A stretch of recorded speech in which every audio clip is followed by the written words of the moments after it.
kami datang ke sini ya ke sosok yang tepat gitu ya. Kenapa? Karena setiap ada pergantian kayak Kapolda ya Pak Kiai, Danrem, Menteri, termasuk terakhir Kepala BI ya Pak Kiai ya. Nah jadi kita kayaknya setara dengan Kepala BI nih. Jadi insyaallah kita hadir di sini. Kemudian yang kedua, sekalian update kondisi terakhir di perbankan. Kondisi terakhir di perbankan saat ini memang kalau secara perekonomian daya beli masyarakat itu lagi turun Pak Kiai. Kemudian harga-harga lagi naik, banyak juga ada perusahaan yang mem-PHK karyawannya dan sebagainya gitu ya. Jadi memang agak berat, tapi memang satu hal yang dulu Pak Kiai sampaikan ke kami, fa inna ma'al usri yusra, inna ma'al usri yusra, bahwa bersama kesulitan itu pasti ada kemudahan dan Allah nggak akan uji kita itu di luar kesanggupan kita gitu. Jadi mudah-mudahan nilai-nilai itu bisa kita kuatkan, kemudian bisa kita dapatkan lagi dari Pak Kiai, dan harapannya di sini kami lebih banyak mendengar. Nanti teman-teman kalau ada yang mau ditanyakan boleh ya Pak Kiai ya. Pak Adib ada yang mau disampaikan lagi?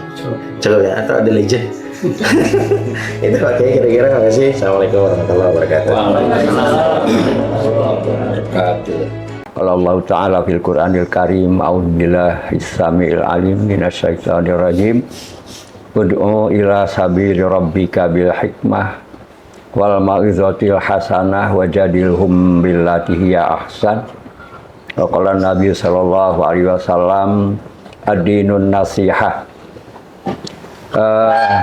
Dirut dan tim manajemen dari Bank Syariah Muamalah, alhamdulillah pagi ini kita bisa bersilaturahim, dan silaturahim itu perintah agama.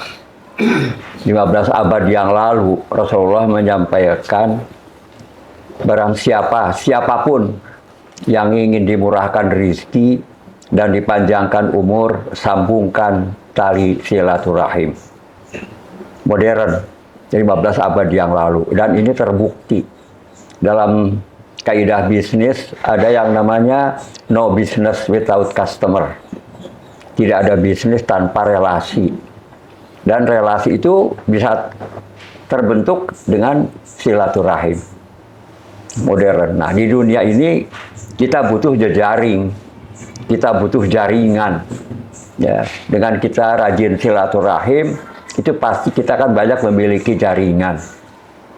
Itulah kekuatan saya sebetulnya. Ya, saya selalu menyambung tali silaturahim dengan siapapun. Kalau saya tidak keluar, ya di rumah ini juga terus terbuka menerima tamu dari berbagai kalangan, dari pejabat sampai dengan rakyat jelata. Saya terima, karena Islam mengajarkan begitu. Barang siapapun yang merasa mengaku beriman kepada Allah dan hari akhirat akan dihisab, hormati tamu. Ya, fal yukrim dayyifahu.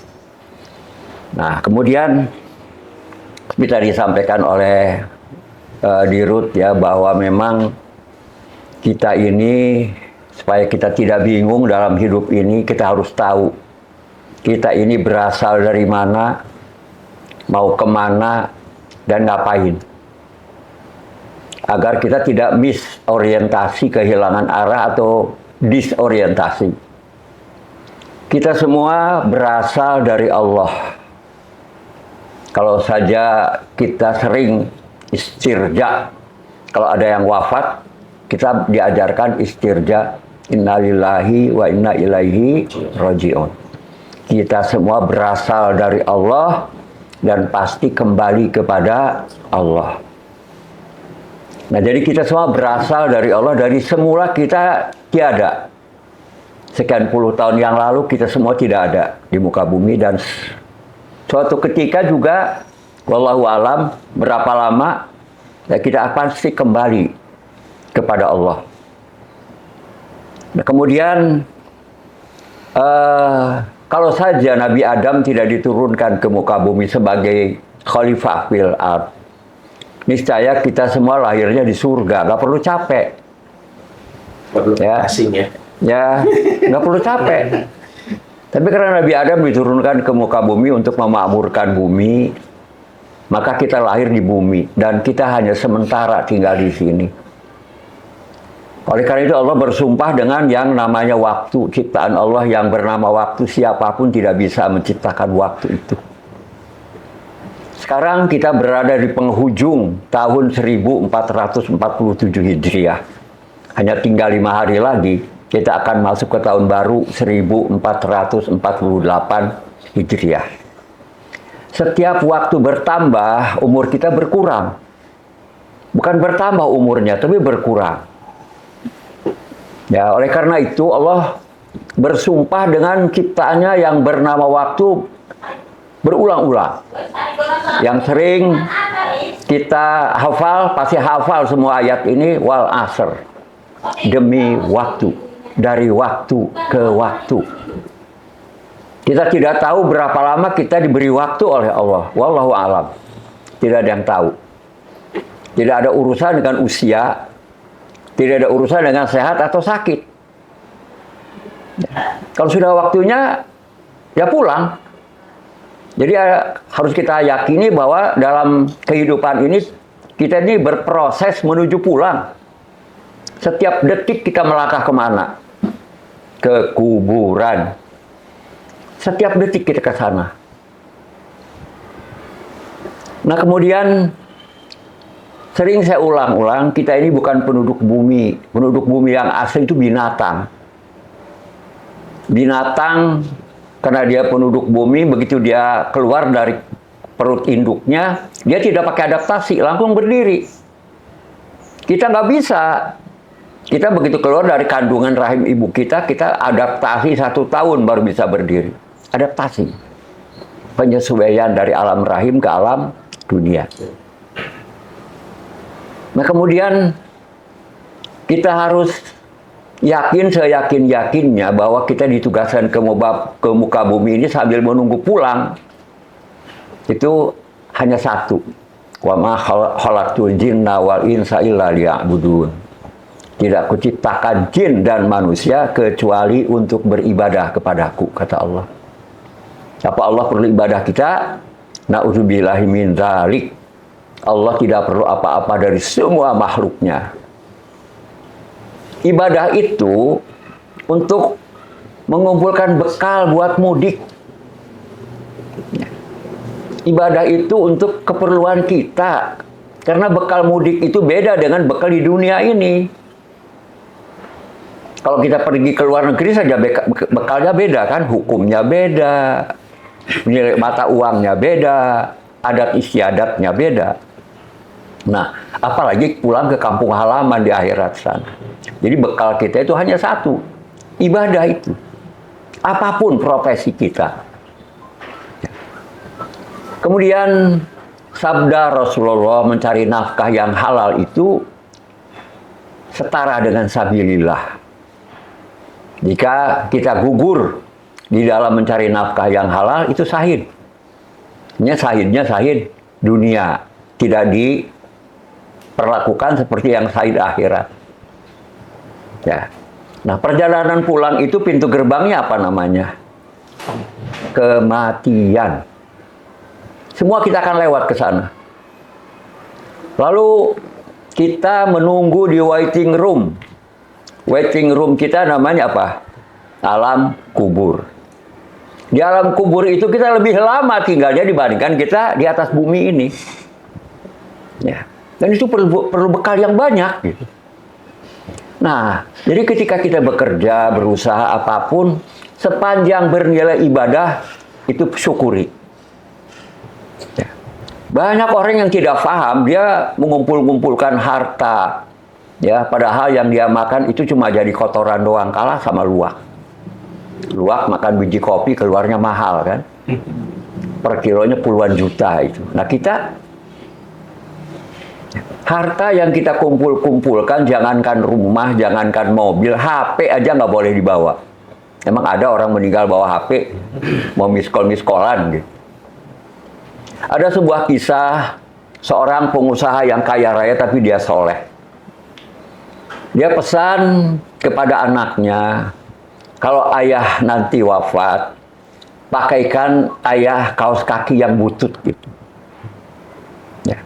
Dan ini ada surat, hanya boleh dibaca setelah ayah wafat. Pada saat ayahnya wafat, dia minta kepada yang mengurus jenazah agar dipakaikan kaos kaki butut itu. Dia ditolak. Nggak bisa, hanya kain kafan saja. Selain itu nggak boleh. Terus ngotot juga tetap kekeh. Akhirnya apa? Ya tidak jadi dipakaikan kaos kaki butut itu. Biasanya kan orang kalau sudah sepuh itu kalau tidur harus pakai kaos kaki biasanya karena nggak kuat dingin biasanya.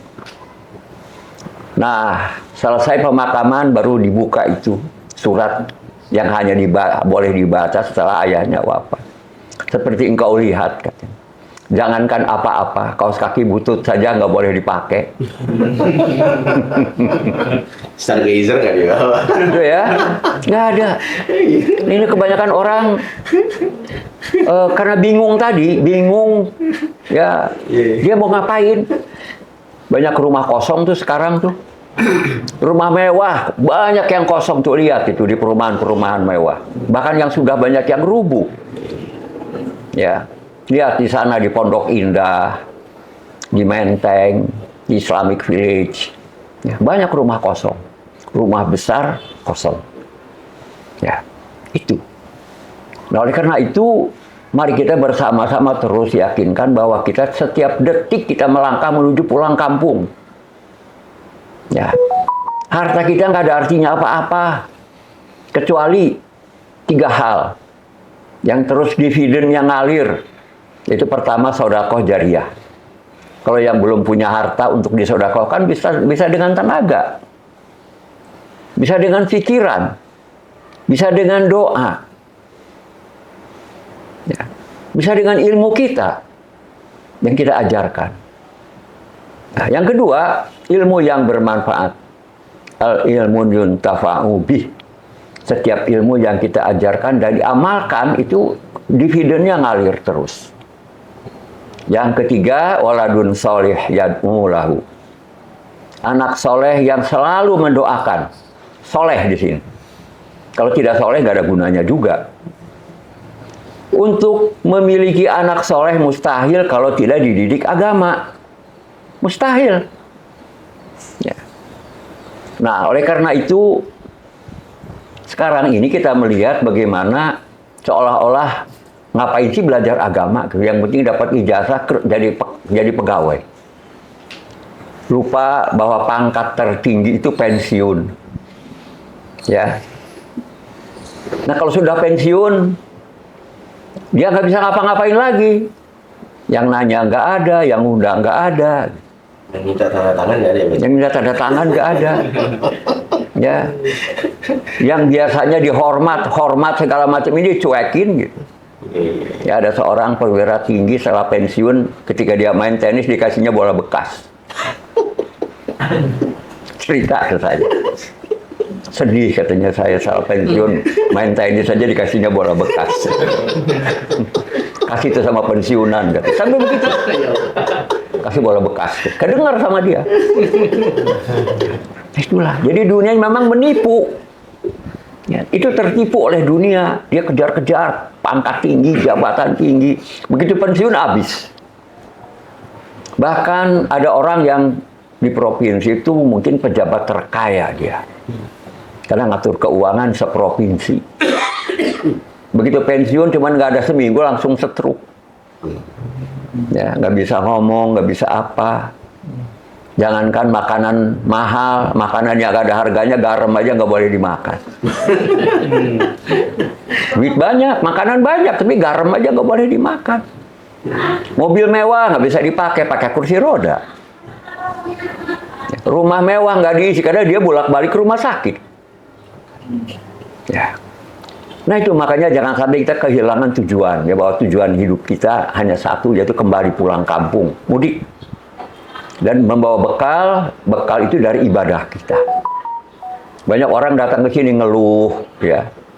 Kalau misalnya mau rame ada mutasi pada datang ke sini gitu kan. Udahlah, bilang syukuri saja. Tidak semua orang bisa jadi PNS, ya. Tidak semua orang bisa jadi polisi, jadi tentara, susah masuknya. Ya, jadi yang penting apa sih? Apa yang Anda lakukan, rutinitas Anda jadi ibadah.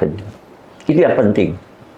rutinitas kita, kegiatan kita, semua jadi ibadah. Itu yang harus jadi modal kita untuk pulang, bekal kita untuk pulang.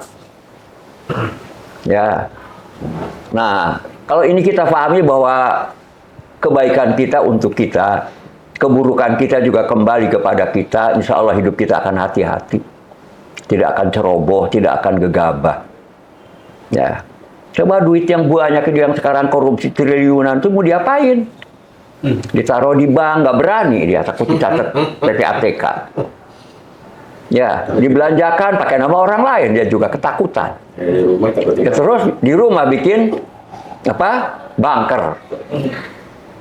Untuk apa? Ya. Nah, jadi yang penting apa? Hidup ini kita terus bermanfaat.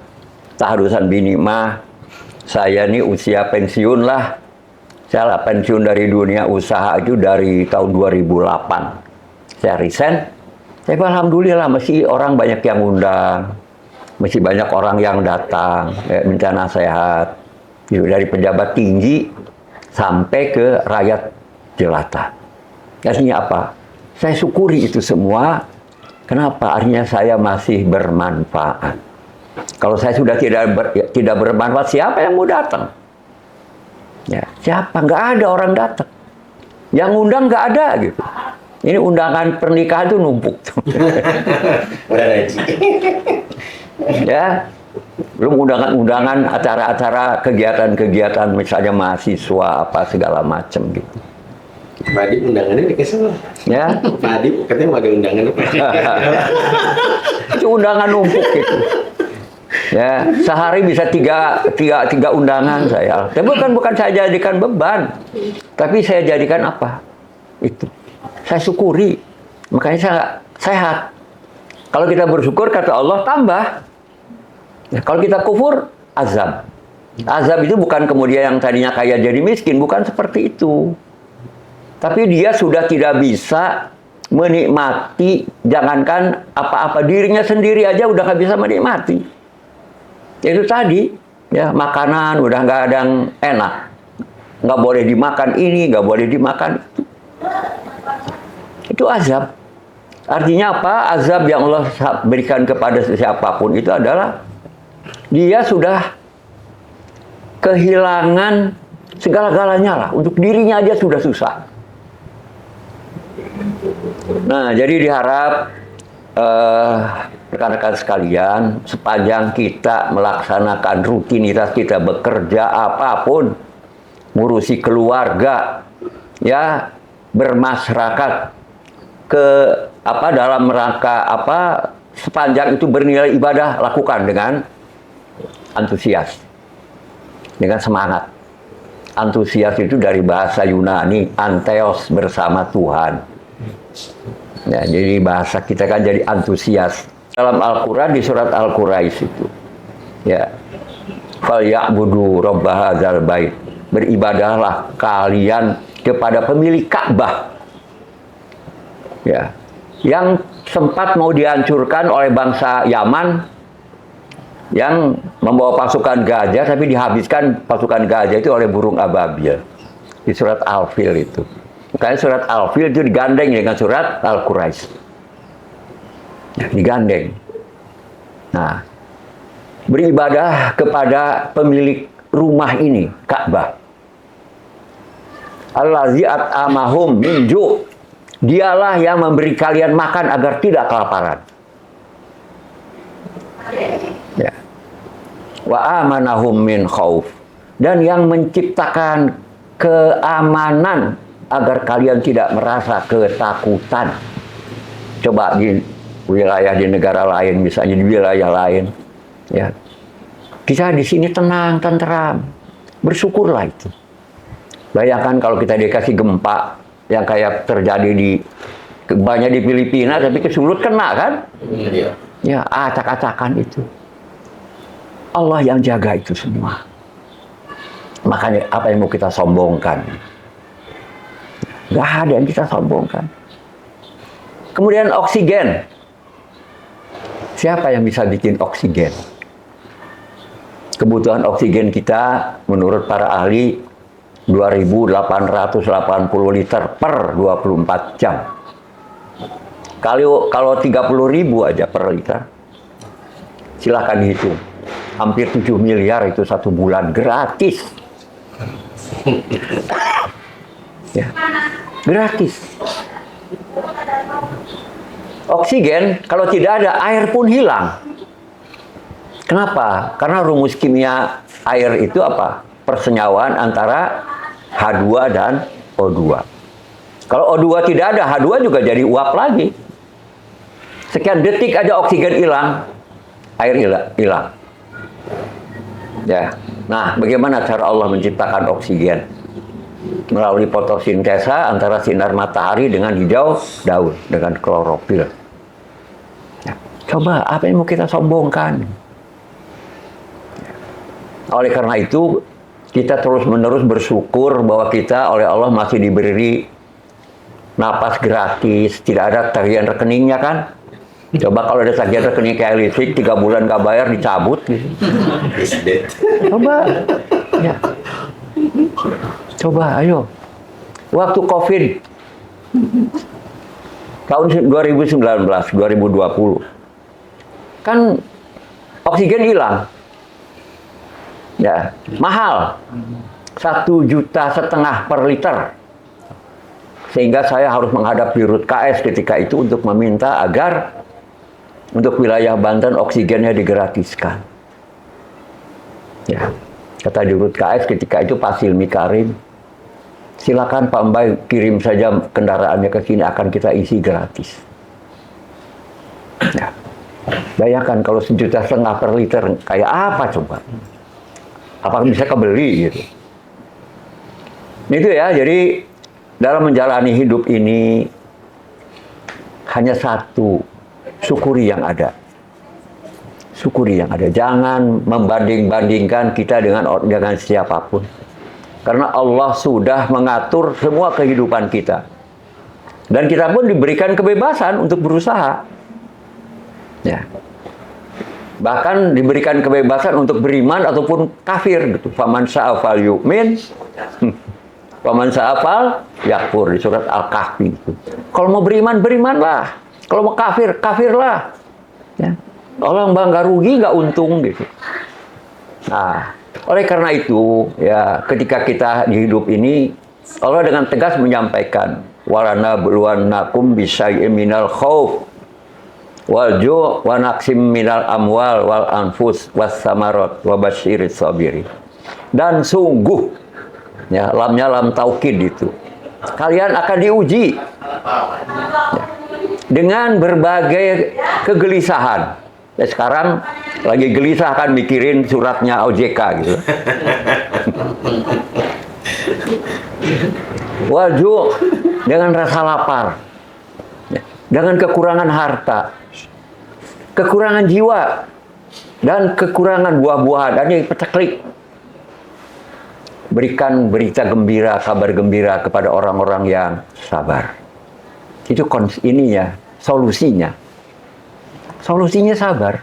Ya sekarang kondisi dunia sedang kayak begini, ya rupiah sekarang sudah menembus 18, 19. Nah, kan saya sampaikan ke Dirut, ini bahaya saya bilang ini. Kalau dolar sampai di atas 20, orang pasti rame-rame narik dana untuk beli dolar. Ya, tapi kita harus yakin bahwa Allah memberikan ujian kepada kita agar kita menjadi orang-orang yang tangguh, orang yang teguh, tidak cengeng, ya, tidak kerdil. Ya. Bahkan janji Allah, nan duduk nan. Ternyata kena semua. Ya. Duduk nan. Yang punya kampus. Itu nganterin beras merah. Oh iya. Dikasih sama itu Pak Jipriyatna. Iya, makasih. Ya udahlah, Ya. kami juga mau langsung mau ke dinas sama Pak Denny. Ya. Langsung ya. Assalamualaikum. Waalaikumsalam. Nah ya, kita ini dicetak oleh Allah menjadi orang yang hebat. Bagaimana jangankan kita, Rasulullah itu diabadikan di surat Al-Baqarah itu. Mata Nasrullah, mana itu pertolongan Allah? 3 tahun diembargo, ya, diembargo, diboikot. Jangankan jual beli, orang ngirim pun nggak boleh di sebuah lembah bukit yang sampai pada kelaparan 3 tahun. Ya, sampai diabadikan di Quran itu. Mata Nasrullah, mana itu pertolongan Allah, sampai begitu. Kita mah nggak nyampe lah gitu kan. Dan ada janji Allah di dalam Al-Quran, wala tahinu wala tahzanu wa antumul a'launa in kuntum mu'minin. Jangan takut, ya, jangan gelisah. Kalian pemenang jika kalian beriman. Nah, kita kan tidak tahu apa yang akan terjadi besok. Jangankan besok, nanti siang saja kita nggak tahu apa yang akan terjadi. Wallahu alam. Kita nggak tahu. Ya. Apa kita nanti siang masih ada? Wallahu alam. Yang jelas memang kita oleh Allah diberikan waktu yang terbatas. Tidak diberikan waktu seenak-enaknya gitu. Ya. Saya kemarin di-share teman saya, usianya sudah memang di atas saya. Dibesuk, ya, yang ngebesuknya ngirim WA ke saya, ngirim foto, sampaikan salam saya bilang. Beliau sudah demensia. Sudah tidak ingat kepada kita yang datang. Itulah kalau dipanjangkan umur, maka kita semua akan begitu. Itu sunatullah. Sunatullah. Tuh. Ya, usianya 86. Ya, dikirim foto saya kemarin, kami sedang besuk. Tuh. Sampaikan salam saya bilang. Dibalas lagi, beliau sudah tidak tahu siapa yang datang gitu. Kepada kami pun beliau sudah tidak ingat. Itu ya. Jadi itulah hidup di dunia. Ini ngapain kita ya? Ini hadis yang sering saya ulang-ulang. Sejak tahun 94 ketika saya memimpin bank. Yaitu hadis ini diriwayatkan oleh Imam Tirmizi. Jika dunia yang menjadi tujuan hidupmu, Allah akan mencerai-beraikan urusanmu, konflik. Ya, konflik itu bukan beda pendapat, beda pendapatan. Kemudian dunia hanya akan datang sebatas apa yang kamu usahakan saja. Tapi jika akhirat yang menjadi tujuan hidupmu, Allah satukan urusanmu, tidak ada konflik. Dan dunia akan datang merunduk-runduk. Ya, Tahadusan bin Imas bilang, saya ini RT aja bukan. Jadi para pejabat datang ke sini. Gubernur ketika ditetapkan sebagai pemenang pilkada, dari KPU langsung ke sini dulu. Gitu. Minta nasihat. Itu ya. Nah, jadi diharap kita jangan sampai tadi itu. Lupa kita ini mau kemana. Kita ini semua melangkah, tiap detik melangkah menuju kuburan. Makanya Allah berfirman di surat Al-Asr itu, demi waktu sesungguhnya manusia berada dalam kerugian. Kecuali orang yang terus meningkatkan keimanan dan beramal soleh, saling menasehati dalam hal berbuat kebaikan dengan cara yang sabar. Siapapun, jangan dikira orang yang hartanya melimpah ruah, hidupnya tenang. Makin ruwet. Ya. Saya dolar ablang-ablangan juga, saya mau tenang aja, nggak punya rupiah, bilang saya. Ya, nggak ada sih. Dulu waktu 98 krisis, waktu itu dolar juga sampai angka 17.000 kalau nggak salah. Dari mulai berapa? 6.000. 6.000. Di atas 20 juga. Ya. Waktu itu Akbar telepon saya dalam perjalanan dari Jawa Timur waktu itu. Telepon, Pak, kita kan ada uang cash, Pak. Kita berikan dolar aja, nggak usah. Haram gitu. Apain? Saya bilang, udah. Ya, alhamdulillah. Ya. Nah, oleh karena itu, lembaga keuangan ini yang saya bilang tadi, persaingannya ketat, risikonya tinggi, sensitivitas. Kemudian bertumpu pada kepercayaan. Ya. Kenapa aman waktu itu? Karena orang ada aman, ada Haji Mbai katanya. Pada 98 itu saya jadi dirut. Saya dirutnya sampai 99 kayak. Aman katanya, udah aman, ada Mbai di sana. Apa itu? Trust. Nah, trust itu brandingnya Rasulullah. Rasulullah terlahir yatim piatu, miskin, tidak bisa baca tulis. Ya. Kemudian dikayakan oleh Allah. Setelah kaya diangkat menjadi nabi dan rasul. Jadi kepala negara Madinah tanpa pilih saya. Sekarang menjadi ketua RT aja pakai kampanye kan? Apa branding Rasulullah Al-Amin? Itu yang harus kita jaga. Al-Amin. Supaya kita dalam gejolak apapun orang akan tetap tenang. Nah, tenang ini sering saya ulang-ulang. Kebutuhan manusia itu sering hanya 3 katanya. Sandang, pangan, papan. Lupa, ada 1, ketenangan. Orang yang punya sandang banyak. Ya. Kemudian pangan melimpah ruah.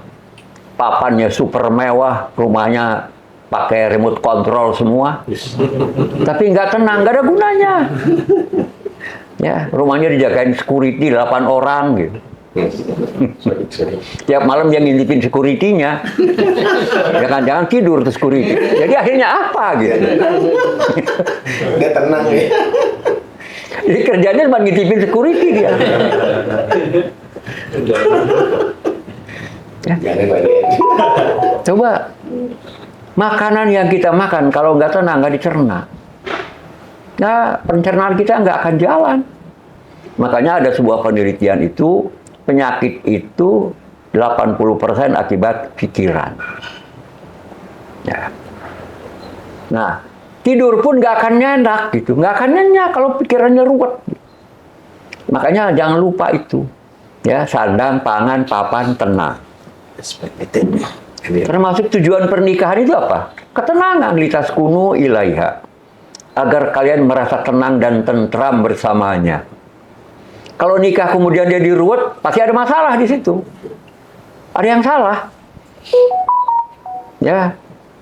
Kalau jengkel mah biasa gitu. Rasulullah itu pernah jengkel 3 bulan nggak negur istri-istrinya. Ya, nggak pulang malah sampai mertua-mertuanya negur putri-putrinya. Kalian itu sudah diceraikan oleh Rasulullah.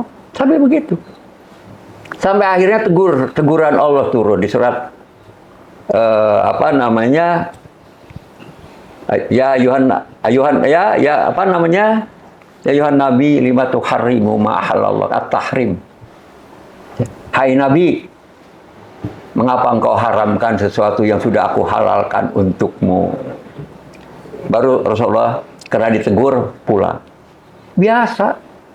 Ya. Nah, bagaimanapun kalau kita ya bekerja di rumah bermasalah juga nggak akan tenang. Betul nggak? Nah, gitu. Jadi kita juga harus bisa bagaimana memimpin keluarga. Laki-laki itu pemimpin, ar-rijalu qawwamuna 'alan nisa. Seorang laki-laki itu ya, pemimpin bagi istri-istrinya. Dan kemudian wanita itu juga pemimpin di rumah tangga suaminya. Al-mar'atu ra'iyatun fi baiti zaujiha. Dan semua akan diminta pertanggunggan jawabnya di sana. Ya. Akan diminta. Seorang suami itu tidak akan bergerak di alam mahsyar itu sebelum ya pertanggungan jawabnya selesai. Nah, oleh karena itu ya bukan berarti kita tidak boleh kaya. Ya. Justru kalau nggak kaya kita bisa bayar zakat dan sedekah kan? Bahkan lihat para sahabat Rasulullah. Yang namanya Abdurrahman bin Auf itu bukan kaya. Kebangetan kayanya. Gitu. dengan mengamalkan. Makanya silakan cari itu. Ya, bagaimana cara bisnisnya Abdurrahman bin Auf itu. Saking sedihnya dia karena kata Rasulullah, Abdurrahman bin Auf itu masuk surganya merangkak katanya. Karena banyak yang harus dipertanggungjawabkan. Beliau sedih sambil menangis, ya, pengen jadi orang miskin gitu. Ya. Jadi pas ketika ada kejadian kurma busuk, dia belikan tuh hartanya semua dengan ke kurma busuk itu. Maksudnya sudah dia selesai, dia tenang, alhamdulillah saya jadi miskin katanya. Tiba-tiba datang utusan ya dari satu wilayah yang ada penyakit dan obatnya hanya kurma busuk. Makin kaya. Makin kaya lah. Dibeli dengan harga 10 kali. Jadi miskin nih. Jadi kaya lagi. Dan semua itu ujiannya. Innama amwalukum wa auladukum fitnah. Sesungguhnya hartamu, jabatanmu itu adalah ujian bagimu. Anak-anakmu pun juga ujian bagimu. Jangankan kita, Nabi Adam alaihissalam, itu anaknya kan begitu nguji, ya, diuji saling bunuh. Nabi Nuh anaknya Kan'an, ya, istrinya Nabi Nuh juga, Nabi Ibrahim bapaknya, semua nabi ada musuhnya. Likulli nabiyyin adu, kata Allah dalam Al-Quran. Nah, oleh karena itu kalau kita memahami itu, kita ya biasa-biasa saja. Ada orang benci, ada orang tidak suka, ya biasa saja. Ya. Ini memang sunatullah. Bahwa jangankan kita ini apa sih, cuma sampah doang gitu.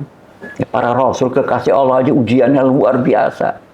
Tidak ada ya ujian yang lebih ya daripada para nabi. Semuanya. Dan yang terakhir Rasulullah. Ya, kalau kita baca sirahnya, Masya Allah. Ya, dan itu semua sangat manusiawi. Mengapa Rasulullah misalnya tidak seperti nabi lain misalnya, ya, Nabi Isa misalnya bisa menghidupkan orang gitu kan. Nabi Muhammad tidak. Jadi manusiawi banget. Nah, itu ya, jadi mudah-mudahan kita semua terus konsisten, istiqomah, bahwa kita di dunia ini bukan di dalam rangka gagah-gagahan, bukan di dalam rangka apa yang lain-lain, tapi di dalam rangka apa? Mengumpulkan bekal buat mudik. Karena setiap detik kita melangkah menuju pulang kampung, yang pintu gerbangnya adalah kematian. Siapapun nggak ada yang bisa nolak hukum ini. Kullu nafsin dha'iqatul maut.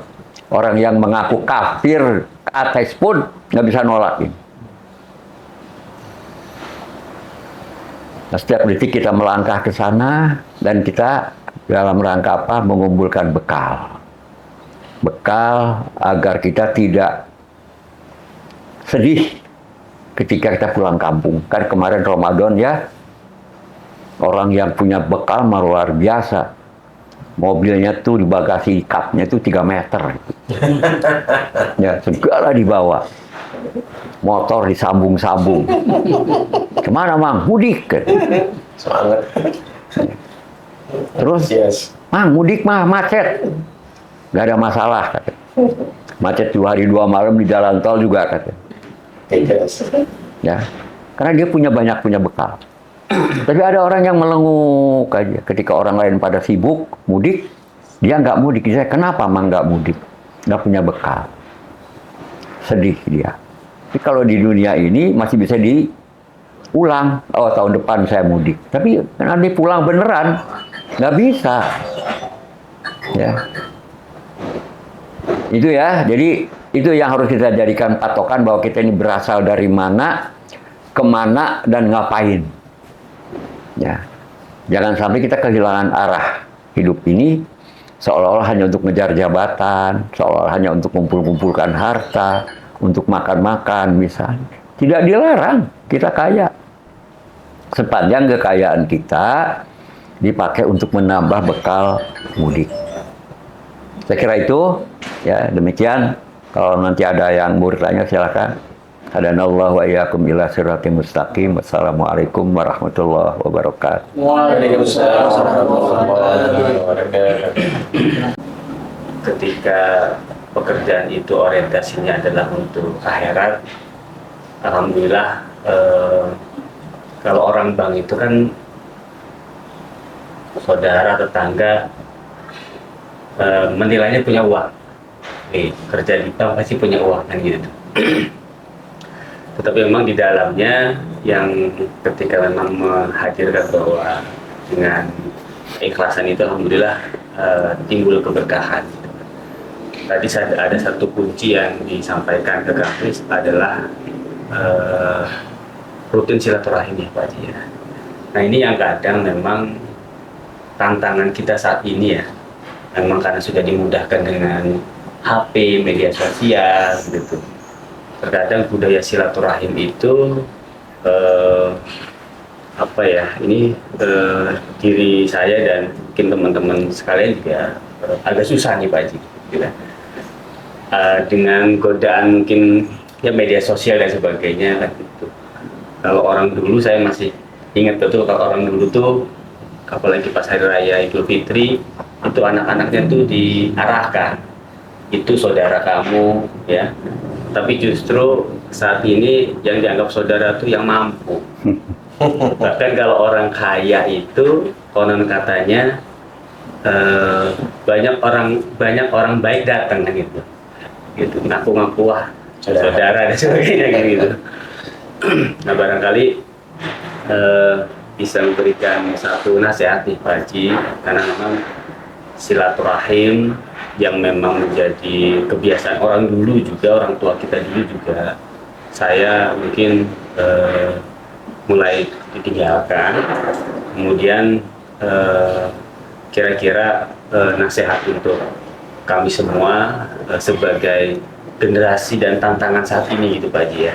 Itu karena jujur kadang namanya HP itu sesuatu yang apa ya, kalau bahasa Pak Hojeli namanya setan gepeng gitu. Saya kira itu Pak Haji, makasih. Assalamualaikum warahmatullahi wabarakatuh. Waalaikumsalam warahmatullahi wabarakatuh. Memang sekarang ini sudah di akhir zaman kita. Ciri-cirinya banyak sudah yang disampaikan oleh Rasulullah itu. Ciri-ciri akhir zaman. Waktu semakin cepat. Ya, kemudian pasar semakin dekat. Ya dengan klik dia udah nyampe sekarang. Ya. Kemudian fitnah di mana-mana. Lalu berita-berita bohong di mana-mana. Lalu juga bencana alam di mana-mana. Lalu juga kemaksiatan merajalela. Ini sekarang ini. Ini sudah akhir zaman kita. Oleh karena itu, jangan sampai jika kita masih ada kesempatan waktu, sempatkan. Ya, sempatkan. Ya, karena janji Rasulullah itu pasti. Orang yang rajin, misalnya begini, ketika kita menagih ya niatkan silaturahim. Niatkan silaturahim. Baru lalu sampaikan ya bahwa urusan utang dalam Islam itu sesuatu yang sangat besar, bukan sesuatu yang cekek-bocek gitu. Ya saya bersyukur, alhamdulillah. Saya ini resign dari dunia usaha, nggak punya utang. Nggak punya utang. Kenapa? Karena saya disiplin. Ya. Kemudian sampai hari ini, ya alhamdulillah saya juga sama. Orang datang ke sini itu nganggapnya kan saya banyak duit karena punya bank katanya. Lihat orang ya. Ketika dulu saya berangkat haji tahun 84 itu saya bersyukur karena tahun 81, 82 saya kena musibah. Usaha saya habis-habisan. Tinggal rumah ini yang nggak dijual, belum dijual. Karena devaluasi waktu itu. Karena saya belanja pakai dolar, jualnya pakai rupiah. Ya, devaluasi 30% ketika itu nilai dolar. Ya, tapi saya tetap konsisten. Lebih baik saya hancur daripada saya kehilangan kepercayaan. Itu sikap saya. Ya, saat pas membangun SSP, Krakatau Steel itu. Kan barangnya impor semua itu. Nah, 82, 83, alhamdulillah saya up lagi. Dan tidak pernah memperlihatkan kesulitan. Ya kalau kita dalam keadaan susah sembunyi, jangankan apa-apa, bayangan juga hilang tuh. Ya, bayangan aja pergi itu ninggalin kita. Kan bayangan itu sahabat setia kan. Saking susahnya nih. Itulah cara Allah yang memberikan ya kesabaran ya ketika saya hancur-hancuran itu sampai udah mobil pun udah nggak punya saya. Ya. Itu cara Allah menolong saya ketika saya tetap belanja ke Jakarta naik mobil umum karena toko langganan saya itu besar di pinggir jalan raya Jakarta Tangerang lah, ya, jalan Daan Mogot. Jadi dia tahu saya turun dari angkot gitu. Kenapa? Biasalah, saya bilang pengusaha. Oh iya, saya ada apa Pak Haji? Saya mau belanja, tapi nggak ada duit saya. Oh iya, kasih kertas putih. Saya tulis aja di situ. Berapa jumlahnya dan berapa lama. Saya waktu itu dapat pekerjaan di Suralaya waktu itu. Belanja untuk pembangunan perumahan. Karena 80% perumahan Suralaya itu kerjaan saya. Dan luar biasanya ketika saya lagi susah dapatnya itu. Cara Allah nolong tuh kayak gitu. Nah, selesai saya tanda tangan bon sekian ratus juta gitu untuk beberapa poin bayar sekian bulan gitu. Dikasih mobil tuh sama dia. Ini kunci mobilnya, ini SNK-nya, ini BPKB-nya. Buat apa? Pakai Cina. Orang kafir. Karena percaya sama saya. Sampai kapan? Sampai udah punya mobil lagi katanya. Kalau perlu dijual tuh ada BPKB-nya. Nah, kemudian 84 itu saya bersyukur saya berangkat haji. Berangkat berempat. Setelah melunasi utang semua segala macam, saya berangkat berempat dengan mertua. Saya waktu itu ongkos haji cuma 3.300.000 per orang. Yang lain udah langsung lunas, saya baru uang muka 500.000 kurang 2.800.000. Besok mau tutup, hari ini saya belum punya uang. Dan bicara ke istri, mah kalau besok saya nggak bisa ngelunasi, udah berangkat aja sama Abah. Tapi nanti malam kita berdoa ya. Ya. Besoknya subuh ada teman datang. Ya, habis sholat subuh itu, aduh. Gua seneng ngedenger lo mau berangkat haji. Iya, minta doanya ya. Gua tuh rasanya punya utang sama lo. Iya. Kali buat jajan-jajan katanya, boro-boro jajan dalam hati. Ya amplop cek. Begitu dia pulang, tak buka persis 2.800.000. Siapa yang ngatur? Langsung mah berangkat, alhamdulillah saya bilang. Kita ke bank, saya bilang, store. Nah, pas mau berangkat, ya, memang saya hanya punya living cost 1.750 real. Living cost mah jangan beli apa-apa ya, sebenarnya ini kan untuk makan. Karena dulu mah kayak sekarang main catering, segala dulu masak sendiri. Ya, coba. Itu Allah, saya merasa ya Allah, saya bilang iya ya gitu. Nginep di Pondok Gede itu 3 hari 3 malam. Kembali teman-teman dari Jakarta pada datang. Yang ngebekelin. dapat lebih dari 10 ongkos haji saya.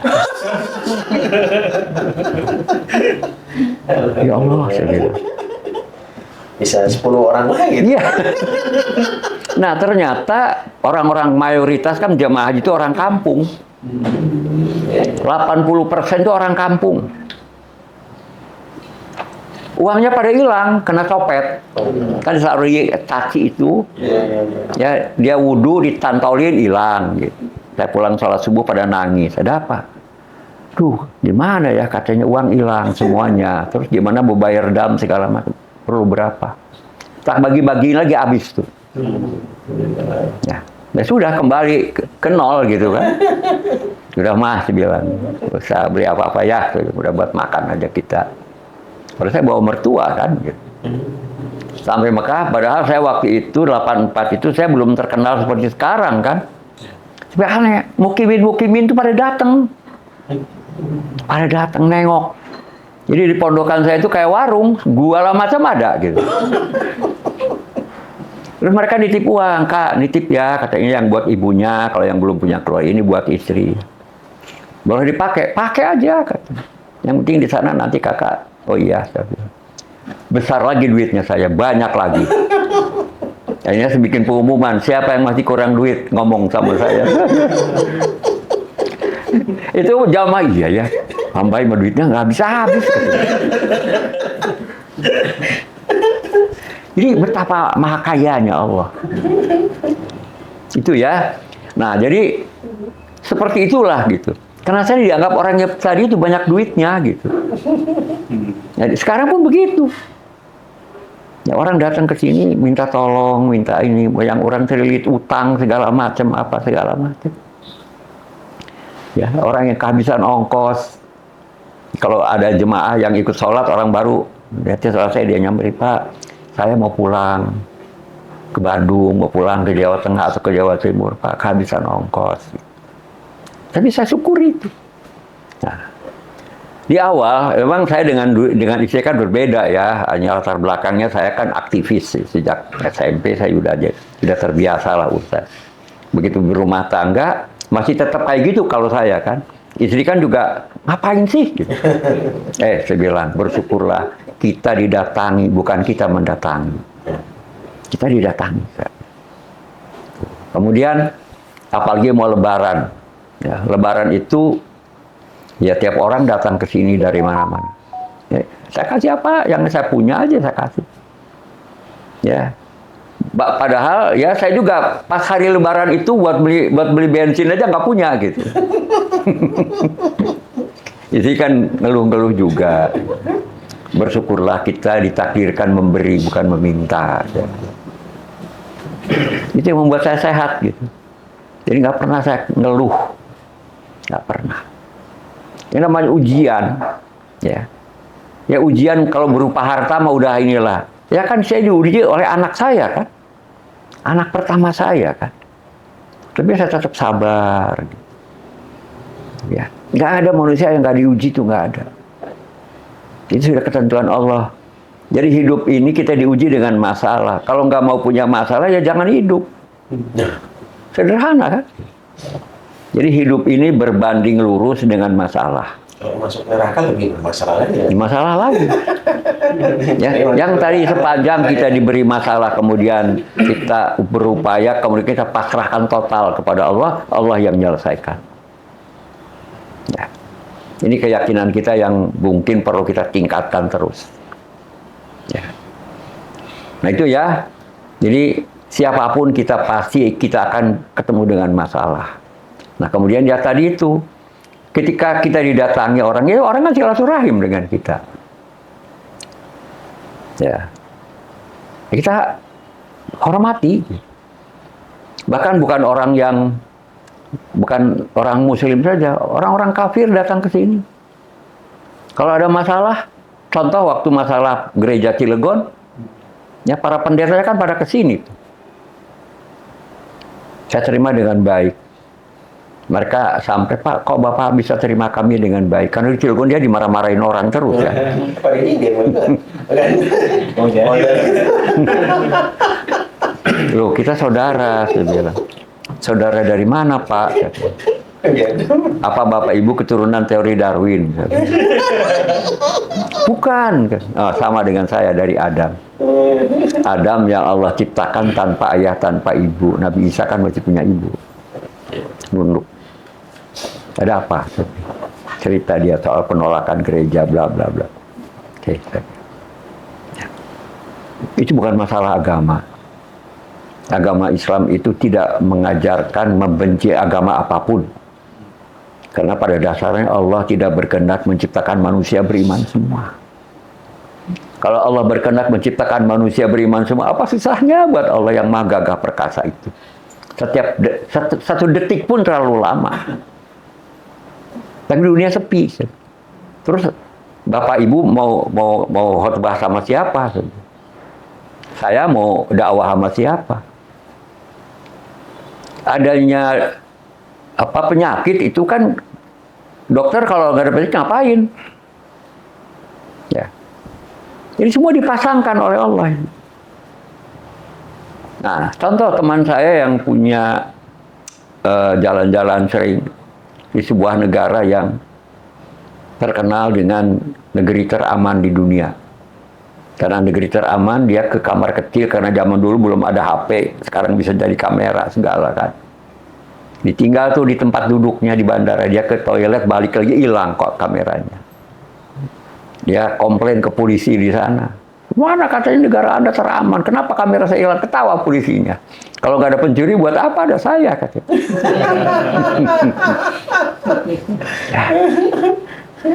Dokter tanpa penyakit kan nganggur semua. Ya buat apa orang kuliah kedokteran mahal itu? Ya, jadi semua ada hikmahnya. Tuh ya. Itu ya. Jadi lakukan aja apa yang kita bisa. Ya. Kan tadi silaturahim itu kan misalnya hari-hari tertentu, ada kan hari libur misalnya. Bisa datanglah ke keluarga. Terutama keluarga dekat, kerabat. Saya aja masih kadang-kadang suka ke Bogor, karena adik saya ada di Bogor. Kakaknya datang ke adiknya, gitu. Nggak masalah. Harusnya kan adiknya yang datang ke kakak. Dia mikir, oh mungkin nggak punya ongkos, atau nggak punya bensin, gitu. Walaupun dia punya mobil, oh nggak punya bayar tol, gitu saya. Kira itu ya. Ya silakan, yang lain. Itu silakan sambil di tuh. Agak sambil di. Dari pengalaman Pak Haji yang luar biasa ini, yang dari awal sampai menjelang pensiun tidak ada cacat integritasnya. Karena selama saya bergabung di Baitul Muawana sampai Muamalah, tidak terdengar nama isu Pak Haji yang miring. Yang saya dengar selama kepemimpinan Pak Haji. Itu yang tentu kami butuhkan. Gitu. Kadang bahkan ada yang menjual nama Pak Haji. Barusan saya ketemu Pak Haji. Kalau dalam hati kapan ketemunya? Gitu. Itu kalau berbicara mengunjungi nasabah macet. Itu sih Pak Haji. Artinya kami masih perlu harus akan nasihat yang tadi Pak Haji sampaikan itu. Itu Pak Haji, sekali lagi ya terima kasih atas waktu dan tempatnya, sehingga di acara ini makin menambah nasihat untuk kita semua dalam mengarungi kehidupan yang kata Pak Haji itu tidak bisa ditebak. Kejadian apa yang akan menimpa kita ke depan. Itu dari saya Pak Haji. Demikian, terima kasih. Assalamualaikum warahmatullahi wabarakatuh. Waalaikumsalam warahmatullahi wabarakatuh. Terima kasih Ojali. Naluri bisnis saya itu tumbuh karena saya pernah tinggal di pecinan.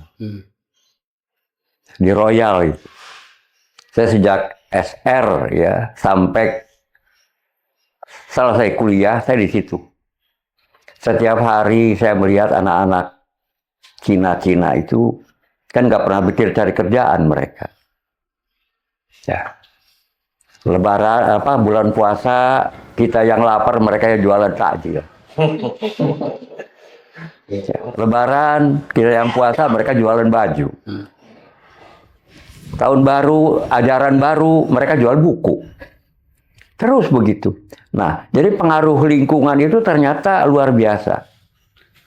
Nah, oleh karena itu jiwa pengusaha saya tumbuh dari lingkungan itu. Karena dari ayah saya prajurit Teki Samun.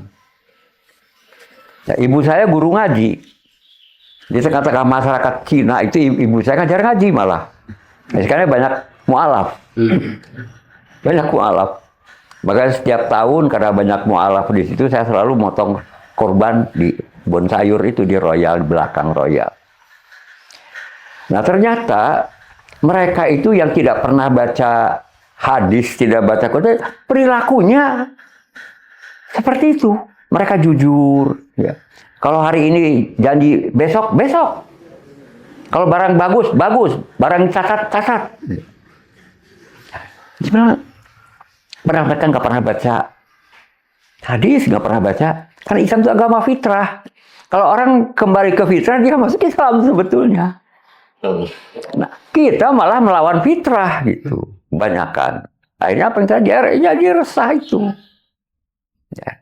Nah, jadi kan sederhana katanya kalau mau sukses itu ATM, amati, tiru, dan modifikasi. Ya. Rasulullah itu manusia paling sukses dan bahagia. Orang kan hanya ngejar sukses, lupa. Islam itu dua, sukses dan bahagia. Ya. Orang yang sukses tapi nggak bahagia, nggak ada gunanya juga. Nah, itulah makanya saya belajar agama cuma di Ibtidaiyah Sanawiyah. Ya, Ibtidaiyahnya saya di Al-Heriyah. Tidak ada urusan dengan Matlaul Anwar saya. Kan peninggalannya ada di Lopang tuh, perguruan Al-Heriyah. Jadi ke kereta api. Sanawiyahnya saya di NU. Di Ihsaniyah itu. Sekarang udah tutup. Malamnya saya ngaji. Kenapa? Karena ayah saya itu khawatir saya bergaul dengan teman-teman di sana. Di lingkungan pecinan itu. Jadi pulang ke rumah itu udah lelah tidur. Tuh, jadi pagi umum, sore madrasah, malamnya ngaji. Terus begitu. Dan kota sekarang bukan seperti sekarang. Masih gelap. Masih gelap. Jalan kaki. Nggak ada angkot. Kayak mancak kali ya. Ya, jalan kaki. Ya. Nah, itu yang membuat saya tumbuh naluri bisnis. Karena ketika pulang sekolah, walaupun hanya sebentar, kan kok interaksi dengan teman-teman Cina-Cina itu. Tuh. Nah, karena di sekitar Royal itu kan dulu tempatnya ya preman-preman juga. Ya, kalau saya tidak menunjukkan keberanian kan juga saya pasti gak dianggap kan. Nah, saya berada di kandang serigala, saya harus jadi serigala, saya bilang. Kalau jadi kambing kan dimakan saya. Tumbuhlah. Ya kan ayah saya tentara gitu kan gitu. Jadi dididik berani. Nah, akhirnya saya jadi dijuluki Panglima Royal waktu itu. Itu tokoh-tokoh sepanjang jalan Tirta itu tiap bulan ngasih uang ke saya. Saya nggak pernah minta. Gaprem. Nggak pernah minta saya. Tapi ya tiap bulan mereka ngasih gitu. Kenapa? Karena aman. Uang keamanan loh caranya. Ya, karena preman-preman itu sama saya segan gitu. Walaupun bulan misalnya malam tahun Lebaran ya, malam Lebaran itu kan Royal dulu makan macet itu kan. Aman aja. Nggak ada, karena anak-anak yang nakal-nakal itu ya saya kasih jatah sama saya. Udah kamu jangan macam-macam lah buat Lebaran. Ada bagi hasil ya. Saya tinggalkan ketika saya keluar ya, ke Bandung. Saya 2 tahun di Bandung, di Jakarta itu melatih diri kerja. Jadi orang yang keras kan saya harus. Terjadilah kebobolan. Ada perampokan segala macam. Itu ya, jadi Kita dengan orang-orang kafir itu kalau dia baik kita tiru gak ada masalah. Nah kita kan sering eksklusif gitu. Nah, alhamdulillah kan saya begitu Krakatau Steel mulai tahun 74. Di sana juga kalau sore matok, pagi habis patoknya dicopotin lagi. Akhirnya saya diminta turun ke Cilegon karena teman-teman seangkatan saya yang di SMA udah pada jadi karyawan. Itu komandan aja panggil gitu. Makin sebutnya komandan. Ya, saya turun ke Cilegon. Ya saya komunikasi dengan para jawara, memposisikan adik ke kakak, memposisikan kepada para ulama. Sekarang udah nggak ada. Yai Ali Jaya, Yai Sidik, apa sih udah pada nggak ada. Saya datang memposisikan anak ke orang tua. Nah, alhamdulillah KS jalan dengan normal. Tuh, makanya sampai sekarang saya nggak boleh kemana-mana lagi di KS. Ya. Karena dulu saya ditawarin jadi karyawan organik, saya bilang terima kasih. Saya cita-citanya jadi pengusaha. Ya, tapi akhirnya tuh jadi komisaris saya jadinya. Karena tidak mau jadi karyawan kan. Nah itu ya, jadi memang kepada anak-anak pun saya juga sama. Saya mendidik mereka menjadi orang-orang yang bisa menciptakan tenaga kerja. Menyerap tenaga kerja, bukan menjadi pekerja. Tapi itulah, kita nggak perlu membanding-bandingkan karena Allah semua itu yang ngatur kita. Nah, kalau jadi karyawan, saya dari dulu jadi karyawan KS. Bisa nggak mau, gitu. Terima kasih. Nah, ketika membuat bank ini juga kan, direksi Krakatau itu ikut semua itu. Ya. Direktur keuangan Pak Ending kan. Direktur utamanya Pak siapa? Aduh, lupa yang udah pada meninggal, tinggal Panding saja yang masih ada. Andriati, bukan? Bukan, yang orang itu orang Tegal. Ya. Pak Musdiono, dia SDM. Allahumma shalli wa sallim ala sayyidina Muhammadin wa ala alihi wa sahbihi wa sallam. Alhamdulillahirabbil alamin. Hamdan hamdan syakir. Hamdan yuwafi ni'amahu wa yukafi madikah. Ya Rabbana lakal hamdu wa syukur ya jalali wa Allahumma Rabbana zalamna anfusana wa illam taghfir lana wa tarhamna lanakunanna Rabbana ighfir lana dhunubana wa liwalidayna warhamhuma wa li jami'il mu'minina wal mu'minat wal muslimin wal muslimat wal ahya'i Allahumma qina min halalika an haramika wa atina bi fadlika amman siwa Allahumma qina min halalika an haramika wa atina bi fadlika amman siwa Allahumma qina min halalika an haramika wa atina bi fadlika amman siwa Rabbana atina min ladunka rahmatan wa hayyi lana min amrina rashada Rabbana ighfirna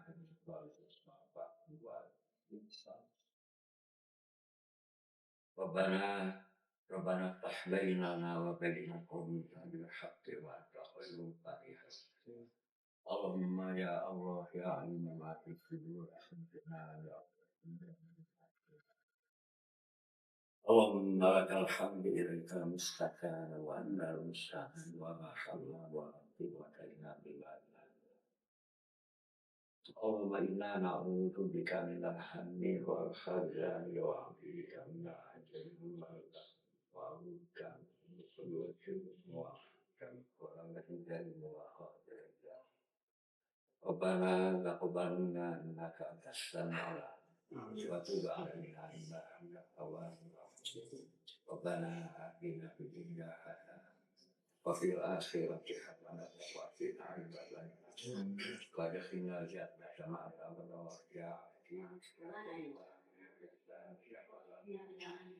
ya wali ya mu'min ya rahman ya rahim ya Ya dal jalali wal ikram subhana rabbika rabbil izzati amma yasifun. Wassalamu ala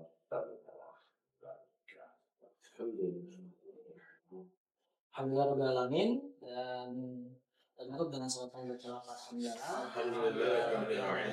Kurang lebihnya saya mohon maaf. Assalamualaikum warahmatullahi wabarakatuh.